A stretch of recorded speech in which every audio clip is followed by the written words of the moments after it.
Alexandra and the Terrible, Horrible, No Good, Very Bad Day. Judith Vior by Judith Viorst.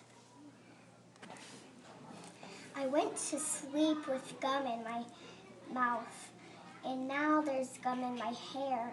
And when I got out of bed this morning, I tripped on the skateboard, and by mistake, I dropped my sweater in the sink while the water was running. And I could tell it was going to be a terrible, horrible, no good, very bad day. At breakfast, Anthony found a covered Stingray car kit in his breakfast cereal box, and Nick found a junior undercover agent code ring in his breakfast cereal box. But in my breakfast cereal box, all I found was breakfast cereal. I think I'll move to Australia. In the carpool, Mrs. Gibson let Becky have a seat by the window. Audrey and Elliot got seats by the window too. I said I was being scrunched. I said I was being smushed. I said if I don't get a seat by the window, I'm going to be car sick. No one even answered. I could tell it was going to be a terrible, horrible, no good, very bad day. At school, Mrs. Dixon liked Paul's picture of the sailboat better than my picture of the invisible castle. At singing time, she said I sing too loud. At counting time, she said I left out 16. Who needs 16? I could tell it was going to be a terrible, horrible, no good, very bad day.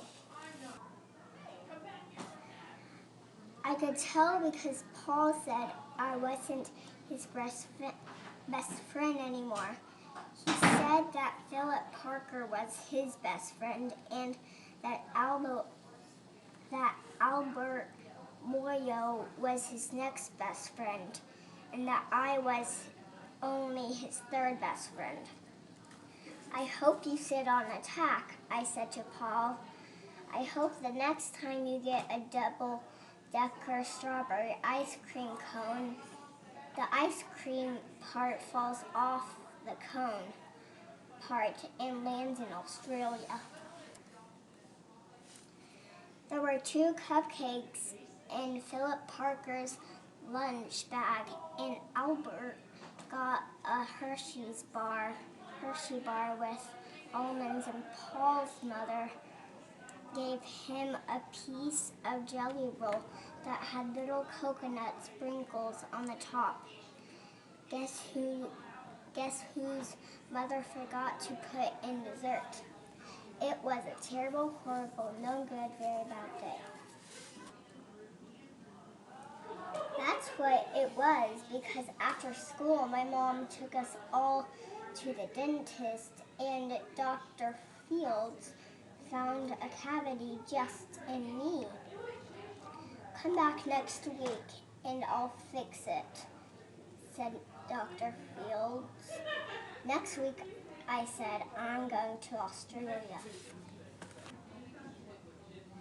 On the way downstairs, the elevator door closed on my foot, and while we were waiting for Mom to go get the car, Anthony made me fall where it was muddy.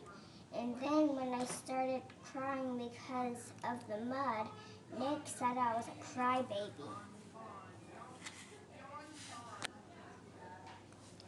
Well, I was punching Nick for saying crybaby. My mom came back with her car and scolded me for being muddy and fighting. I am having a terrible, horrible, no good, very bad day, I told everybody. No one even answered. So then we went to the shoe store to buy some sneakers. Anthony chose white ones with blue stripes. Nick chose red ones with white stripes. I chose blue ones with red stripes. But then the shoe man said, "We're all sold out." They made me buy plain old white ones, but they can't make me wear them. When we picked up my dad at his office, he said I couldn't play with his copying machine, but I forgot he also said watch out for the books on his desk, and I was as careful as could be except for my elbow. He also said don't fool around with his phone, but I think I called Australia. My dad said please don't pick him up anymore. It was a terrible, horrible, no good, very bad day. There were lima beans for dinner, and I hate limas. There was kissing on TV, and I hate kissing. My bath was too hot. I got soap in my eyes. My marble went down the drain, and I had to wear my railroad train pajamas. I hate my railroad train pajamas. When I went to bed, Mick took back the pillow he said I could keep, and the Mickey Mouse nightlight burned out, and I bit my tongue. And the cat wants to sleep with Anthony, not with me. It has been a terrible, horrible, no good, very bad day. My mom says some days are like that, even in Australia.